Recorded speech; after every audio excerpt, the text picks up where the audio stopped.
ladies and gentlemen, it's DaBoss for another video today. So today, guys, I'm finally glad to be doing another video game review. This is a review that I've been wanting to do for a little while now, and I'm really excited to be doing it. I'm very, very nostalgic about this game. As you guys could tell from that little skit video that I did, I decided that I would do some more of the Pokemon GBA games.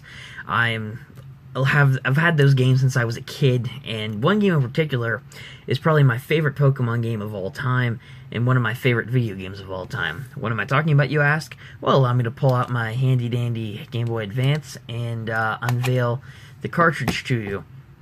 As you guys can tell, yeah, there's no, like, title sticker on it or anything like that. I've played this game so much over the years that it's literally been worn off. But the game I'm talking about today is Pokemon Emerald for the GBA. Now, for those of you guys who don't know, Pokemon Emerald is a game that takes place in the Hoenn region. And of course, you know, you do all the usual things there, you know, take on trainers, battle gym leaders, go to the Pokemon League, become the champion, go to the Battle Frontier in this particular version of the game. And of course, battle against Team Aqua and Team Magma to stop them from awakening Groudon and Kyogre to basically either destroy the land or destroy the sea. Basically, that's it, because they're rival gangs. But, guys, I really wanted to do this review, and I've been excited to do it, so let's just jump straight into it. First things first, one of my impressions of Pokemon Emerald in the first place. First off, it's one of the classic GBA games that I grew up with.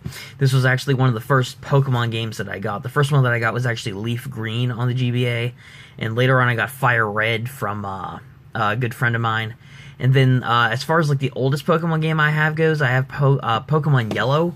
But that one, my sister actually ended up getting, but, you know, I still use it, I still play it, so, you know, there's that. But the most important thing about Emerald is this is one of the first games that I ever got for my Game Boy Advance. This was like the first serious console I got besides the PS1 back, you know, when I was younger. And I love this game so much. I love the graphics for back in like 2005 on this were absolutely amazing. I love the Hoenn region. I love the story, the overall story that they have. I think that the villains in this game, like Team Aqua and Team Magma, are unique as they're two rival gangs trying to, you know, basically go up against each other. You know, I love the villain setting in this game. I really love the fact that there's so many legendary Pokemon in this. Groudon, Kyogre, Rayquaza, they're just like three of the many legendaries that are in this game. Some of my favorite legendaries, the really cool designs, really cool abilities. I really, really like them. And of course, you know, I like the overall story arc of the entire game. It has a lot of really cool quirks in the game that I really like, such as that Trickmaster House inside Slateport City, where I think you can visit 8 times, solve puzzles, battle trainers, get cool items. I really loved that aspect of the game. I really loved exploring other areas, like that abandoned ship that was outside of the Dewford town for the second gym leader Brawley. Really love little things like that as well. There are a lot of side stories that you can do in this game as well, but of course, you know, not part of the main plot. But it's just the little things that were added in this game that just make it amazing, and I absolutely love it. This game just makes me so nostalgic for Pokemon, because Pokemon I haven't been into for a long time, but this game just reminded me of it, and I'm like, I love this game. I love this game so much. What's different, actually, that I like about Pokemon Emerald, I know that this is like, you could consider Pokemon Emerald like the combined version of Sapphire and Ruby. Now, I don't have Ruby, but I do have Sapphire, and I got that game a while after I got Emerald. Out of all 3 of them, Emerald was the one that I started off with. I didn't start off with, like, the down versions, like the original versions, so I didn't start off playing Sapphire and Ruby. But I did play. I started out with Emerald, so I got used to all like the advanced features on it, like the added content that they had in the game, like the Battle Frontier, the Mash Call feature that was added on to the Pokenav that you end up getting, that you can call trainers, that, you know, you can talk with trainers that you battled with and gym leaders and the Elite Four and the, you know, Wallace the Champion and various other people that you meet throughout the game. And of course you can call them, and the coolest thing I think about that is the fact that when there's a little Pokeball icon that appears by their names, you can battle them. That means you know they're ready for a rematch. So actually, a little bit before I shot this video, I was actually playing it again for just a couple minutes. But I battled the first gym leader, Roxanne, who uses Rock-type Pokemon in Rustboro City, and really, really cool to see that this feature is still as cool as I remember it is.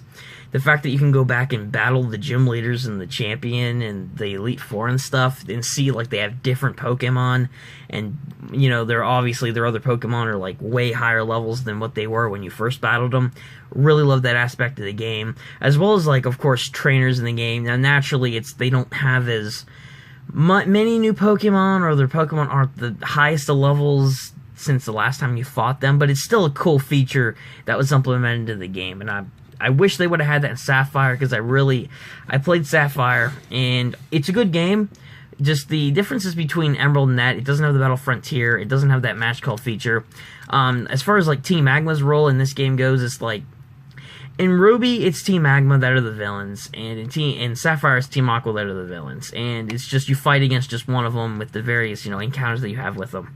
In Emerald, they're both involved. They're both like teams of bad guys that you face off with like at least 3 times each. And big difference like with Team Magma is you get to actually go into the you get to actually go inside the Team Magma hideout that's right outside of crap, what is the name of that town? No, that's not it. Laveridge Town, that's it. With the 4th gym leader, Flannery. She uses fire-type Pokemon. It's like right outside there on that mountain. So yeah, you get to explore the Team Magma hideout, which was a really cool feature that was implemented into it. And of course you get to see Groudon and Kyogre both get awakened. And then they both have this like, instead of just one of those 2 legendaries wreaking havoc in like Spatola City with the 8th gym leader, you can see both of them go out in the middle of the city, and you can actually go to like the Sky Tower to awaken Rayquaza, and Rayquaza just comes and just basically just trounces the crap out of the other 2 and just stops this big disaster from happening, which I thought was really cool. Another different thing that I liked in the game was the fact that in the original game, Steven was the champion, the guy who uses Steel-type Pokemon, but in Emerald, it's Wallace, the 8th gym leader, in Sapphire and Ruby, that's the champion. In these games, the 8th gym leader is actually his mentor, Juan, which I love that implement too, the fact that they switched around the gym leader and the champion. So I thought that was a really cool twist that they added in. It was really cool battling against Wallace as the champion. He was very, very fitting. Same thing with Juan. I loved the new layout of the gym and stuff they had. And of course, Juan himself was a worthy champion. Another thing that I liked too, like for the after game content, after you finished off the Pokemon League, you could actually go and catch Kyogre right near the Lisa and Tate's gym in, crap, I'm going to be kicking myself after this because I don't remember the name of the city. Moss Deep City, that's it, Moss Deep. Why do I keep doing that? Like, I try to think of like a city or town name, but then I'm just like, what is that? And then it comes back to me a second later, so whatever. But yeah, Kyogre is right outside Moss Deep City, right, you have to use Dive in order to get down to him, but you can go and catch him. And of course, Groudon as well, you can go and catch him. He's right outside of, I'm doing it again. Dang it. I can't think of the town name. The town that has Meteor Falls that Team Magma or Team in this game Team Magma stole a meteorite and they took it to Mount Chimney to awaken Groudon. That town. Yeah, but Groudon can be found there in a cave that you have to use Waterfall to get up, which, again, really, really cool. And, of course, eventually, after a while, you can go up and you can try your hand at catching Rayquaza again. Of course, the tower layout's different than the last time you went there, so there's that. It's a bit more tricky, but it's worth it to get up there and actually try and catch him. So, I love that aspect, too, the fact that you can just catch all 3 of the guys instead of just one of the legendary Pokemon. Another thing that I really liked in the game, too, that was different, besides catching the legendaries, was you can still battle Steven. Of course, if you don't have no idea where he is, he's actually in, he's in the cave where Team Magma steals the meteorite. He's in that cave. You have to use Waterfall and go up there, and you have to search around that cave for a little while. But Steven's up there. He's just mining for stones, As usual, he likes rare stones. So, there's that. And, of course, you can find him there. And you can battle against him. He's hard, don't get me wrong. I can see why he was the champion in the other games. And to be honest with you guys, the starter that I always pick going into this game is by far Sceptile. Trico, actually. Sceptile is his evolved version. I mean, don't get me wrong, I like Mudkip and I like Torchic, but I've used them in the past, but Trico's just my personal favorite starter, and Hoenn, I'm sorry, he's also one of my favorite starters of all time in the Pokemon franchise. That's just my personal opinion, but it works out for me picking him as the starter, so I really like it. I enjoy it. But yeah, Steven's a challenge with the grass type, I'm not going to lie. But if you're going to go challenge him, if you had to pick a starter for it, you're probably better off picking Torchic, because, you know, fire, steel, yeah. But anyway, though, yes, overall, this game, with all the new features and all the, you know, all the great stuff that's just inside the game, really, really great game. I'm so happy that I've had this game. I've had the opportunity to play it for so many years, and I hope that I have it for a long time and play it more in the future. But overall, guys, if I had to give a rating on this game, I'm going to give it a 10 out of 10. It might sound a little like, yes, the game has its flaws, and yes, the game's a bit slow at times, and yes, some of the side stuff that you have to do can be irritating at times, and all that, and some of the puzzles that you have to figure out to, like, for the Reggies and whatnot, very confusing for me at times. But even besides all that, this game, for me, isn't just a great game. It's a nostalgic experience that I've had since I was a little kid, and that's part of the reason why I love this game so much. And that's why I'm giving it a 10 out of 10. I'm not saying it's flawless, I'm not saying it's perfect, but to me, it means that much to me. So that's why I'm giving it a 10. But either way, guys, thank you guys so much for watching today's review. I'm happy to be back doing some more gaming reviews. Let me know what you guys think about Pokemon Emerald in the comment section down below. And, of course, you know, other Pokemon games that you either want me to review or just your thoughts and opinions on them in general. And, again, once again, thank you guys for watching the video. Support is always appreciated. Thank you guys for the support you guys have been showing the channel for, like, the past little while.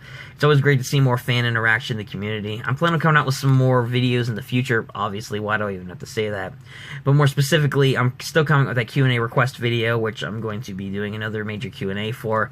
I already have 15 submissions from Patrick, but I hope to get, you know, more of you guys involved and a ton more questions. Of course, granted, it's probably going to take more parts for it, but we'll cross that bridge when we get to it.